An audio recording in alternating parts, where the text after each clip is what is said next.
सद्गुरु सुखराम जी महाराज ने धन्य हो। सद्गुरु युक्तिराम जी महाराज ने धन्य हो। सद्गुरु स्वामी जी श्री कुशालदास जी महाराज ने धन्य हो। संत ज्ञानेश्वरी बाई जी महाराज ने धन्य हो। गुरुदेव आपके धिन धिन हो, महाराज आपके धिन धिन हो। नाम की प्रतीत राजा जनक मरवाई गाय, जमपुरी जाए जमलोक निस्तारी। बोलो राम। महाराज कहते हैं कि आदमी का किया हुआ कर्म कटता नहीं, भुगतना ही पड़ता है। कोई किसी रूप में भुगतता है, कोई किसी रूप में भुगतता है, लेकिन कर्म भोगे बगैर कटता नहीं। जो भजन करता है उसका कर्म का वेग धीमा पड़ जाता है। कर्म तो आता है दैहिक दैविक भौतिक तापा राम राज नम काही व्यापा। उनको ये तीन ताप लगता तो है, लेकिन उसको प्रभावित नहीं करता। क्यों? ज्ञान रूपी चादर जब वो ओढ़ लेता है तो संसार का ये दुख और सुख उसको क्षणिक महसूस होने लगता है। वो जानता है कि ये दुख असत है, सुख भी असत है। इसलिए ज्ञान रूपी चादर को ओढ़ लेने के बाद साधक को ये तीन ताप नहीं महसूस होता। राजा जनक अपनी प्रजा का खबर लेने के लिए प्रतिदिन रात को भेष बदलकर अपनी राजसभा के बाहर निकलकर प्रजा के बीच बस्ती में जाकर खोज खबर लेते थे कि हमारी प्रजा सुख से है या नहीं है, उसको कौन क्या दुख दे रहा है, और उसका निवारण करते। एक दिन सुबह जल्दी जल्दी आ रहे थे तो एक कसाई वो गाय के पीछे पड़ा हुआ था। उस गाय को मारने के लिए भागा भागा जा रहा था। राजा जनक को वो देख के पहचाना नहीं कि ये राजा है। उन्होंने कहा, भाई मेरी गाय गई है इधर, आपने देखा क्या? राजा जनक ने हाथ के इशारे से बता दिया। उन्होंने सोचा कि शायद इस खेती मजदूर का कोई गाय नुकसान करके भागी है या गाय छूट के भागी है, तो इशारा कर दिया, भाई गाय इस तरफ गई है, जाके अपनी गाय को पकड़ लो। नाम की प्रतीत राजा जनक मरवाई गाय, जमपुरी जाए जमलोक निस्तारी। बस इतनी बात की सजा मिल गई राजा जनक को। और जब उनका शरीर छूटने को आया तो विष्णु कहो जमपुर हुए आज, गौ हत्या निजरा देखा जो। राजा जनक ने गौ हत्या कराई थी अनजाने में, इसलिए उनको गौ हत्या निजरा देखा जो। विष्णु कहे जमपुर होए आज, उनको जमपुर की तरफ से होके ले आना, क्योंकि वे राम जन भुगतन का नाही, जम सासना देखत जाही। वो भजन करने वाले भजनानंदी संत हैं, उनको जमलोक का त्रास नहीं झेलना है। वे राम जन भुगतन का नहीं, लेकिन जम सासना देखत जाही। केवल उनको नरक का त्रास दिखाना ही जरूरी है। तो भूप विमान निकट चल आयो, सुन्यो कुराल देवा बुझायो। जब राजा जनक का विमान निकट आया तो वहां पे हाहाकार शब्द सुन के राजा जनक ने जमदूतों से पूछा कि वो सबद कहाँ जो हो वे। ए भाई, ये हाहाकार कहाँ हो रहा है? अजम की त्रास दुखी जीव रोवे। विष्णु के दूतों ने कहा कि ये नरक कुंड का जम का त्रास है, जिसको जीव झेल नहीं पा रहा है और हाहाकार मचा रहा है। अति भासत जमपुर चल आया। जैसे ही जमपुर आया तो सुख सायत बरती जन छाया। वो जो हाहाकार की आवाज आ रही थी, वो सब कोलाहल शांत हो गया। दूर कुराल सुनियो जो होई। राजा जनक ने पूछा कि जो दूर से आवाज आ रही थी, यही जमपुर था कि दूसरा था, क्योंकि यहां पे तो अब कोई कोलाहल हो ही नहीं रहा है। कन जमपुर दूजो है कोई। यहां तो सब बड़े शांति से बैठे हुए हैं, यहां तो कोई हाहाकार नहीं हो रहा है। तो को जो हाहाकार हो रहा था, वो जमपुर कोई और था या यही था? तो दूत बोलते हैं कि सुख सायत शीतल संत छाया। क्रोध कुप दूता बिसराया। हे महाराज, आपके पुण्य की छाया पड़ने से, आपके भजन के प्रताप से इनको शांति आ गया, इनको सुख आ गया, इसलिए ये शांत हो गए। राजा जनक ने कहा कि केवल मेरे यहां आने से इतने लोगों को सुख शांति मिल गई, तो अब एक काम करो भाई, तो क्या कि ठाओ बीवान पड़ू माई। मेरा दीवान यही रोक दो, मैं इसी नरक में रहूंगा। जब मेरे नरक में रहने से इतने जीवों का भला हो रहा है, तो धर्मराय पकड़या पग आई। राजा जनक ने जब ये कहा कि मैं यहां से जाने वाला नहीं, तो धर्मराज ने पैर पकड़ लिया और कहा, महाराज, नरक गामी राम जन नाई। राम भजन करने वाला नरकगामी नहीं हो सकता। सुनिया न देखा जहूं ताई। राम नाम सुख राम कहें, रटे प्रीत सुआय। तो मोख मुगत की क्या चले, परम मोख जहां जाए। धर्मराय ने राजा जनक का पैर पकड़ लिया और कहा, हे महाराज, जो राम भजन करता है उसको नरक का वास हो ही नहीं सकता, वो नरकों में नहीं जा सकता। नरकगामी राम जन नाही, सुनिया न देखा अजहू ताही। आज तक धर्मराज कहते हैं कि मेरा ये अनुभव है, आज तक कभी ऐसा नहीं हुआ कि कोई भजन करने वाला नरक में गया हो। क्यों? ये राम नाम है ना, उसके कर्मों को जला देता है। तो कुंड खाली कीजे जम द्वारा, दुखी जीव सुखिया कर सारा। राजा जनक ने कहा कि कुंड खाली कीजिए जम द्वारा।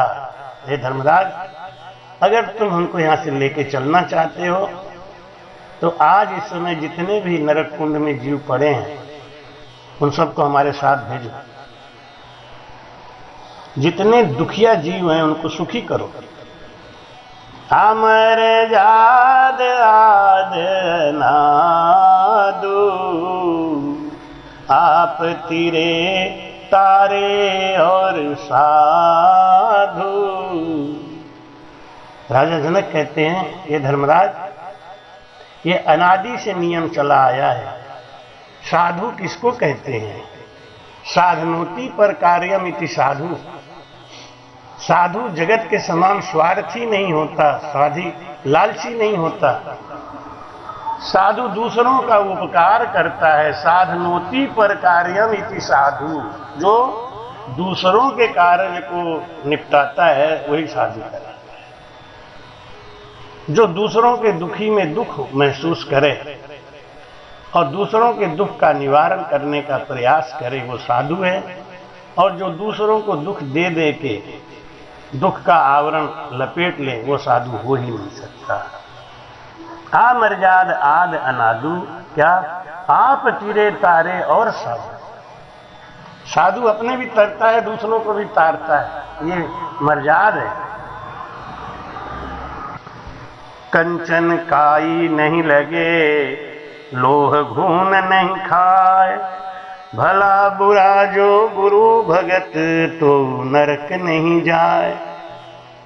भाई कहते हैं जिस प्रकार से सोने में काई नहीं लगती, लोहे में घुन नहीं लगता,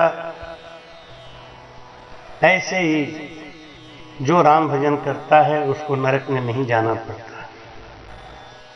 परमारथ हित सिर जन हारा, संतन काले वे अवतारा। परमारथ हित सिरजन हारा, संतन का लेवे अवतार। दुष्ट से दुष्ट व्यक्ति का उद्धार करने के लिए परमात्मा दया करके साधु का रूप बना के संसार में विचरण करते हैं। संत दूसरे का दुख हरण करते हैं। राजा जनक संतों की महिमा बताते हुए कहते हैं कि जैसे संत के लिए ना कोई बैरी है ना कोई मिंत है। बैरी मिंत न संत बिचारे, पतित पावन सब ही उतारे।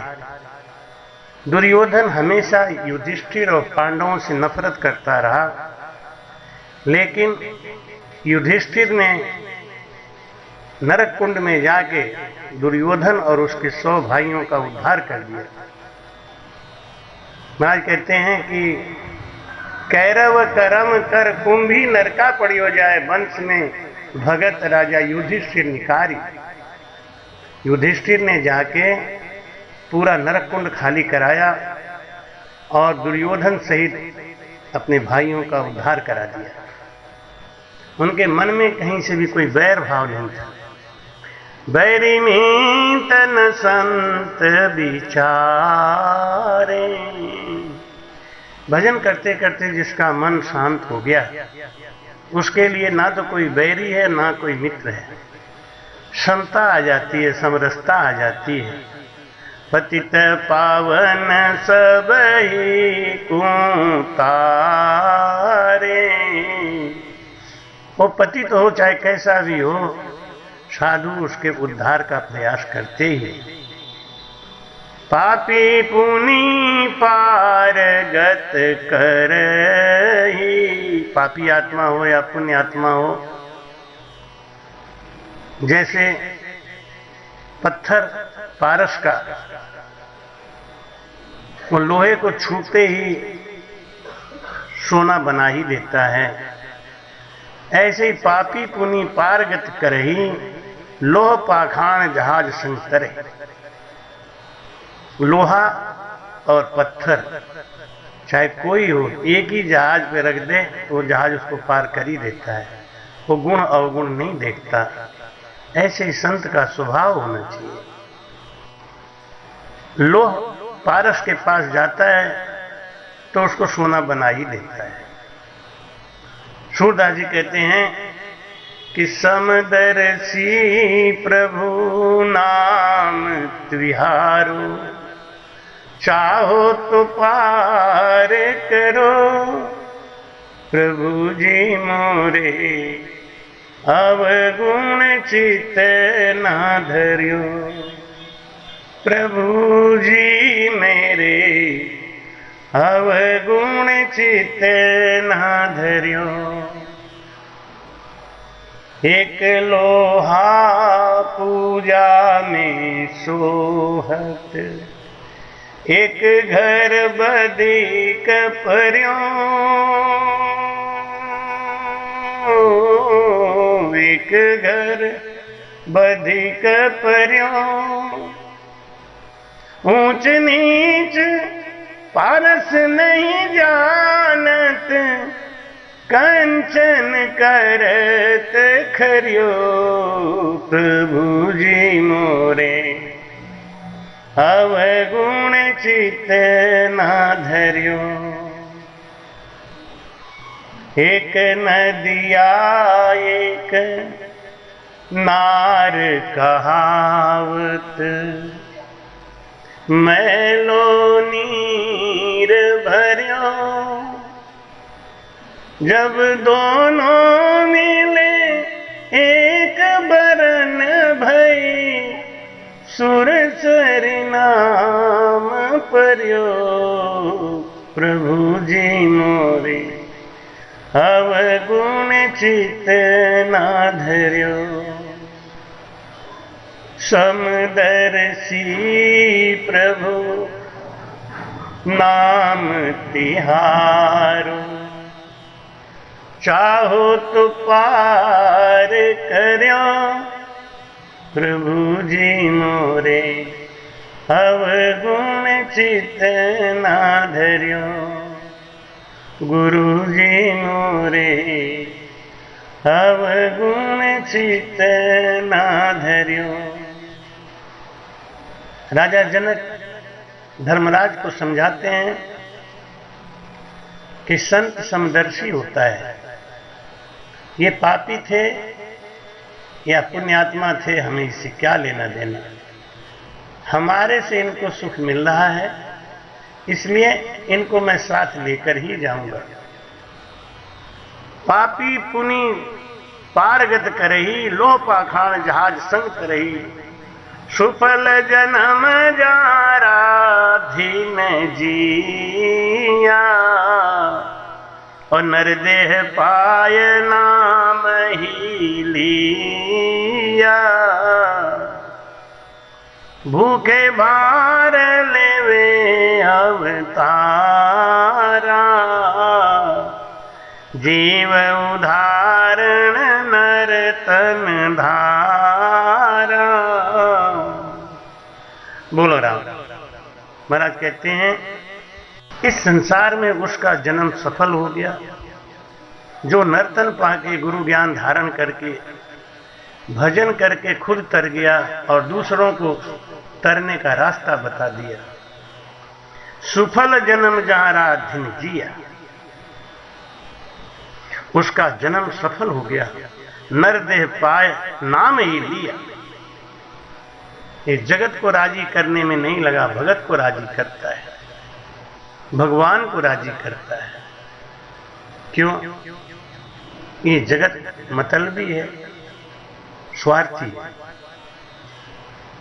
भगवान अपने पास बुला के अपने में मिला लेते हैं।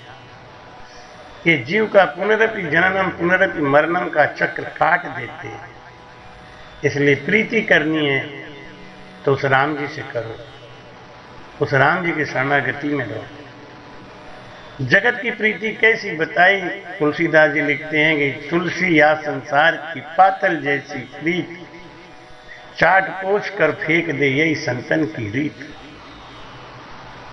राजा जनक ने धर्मराज के दूतों से कहा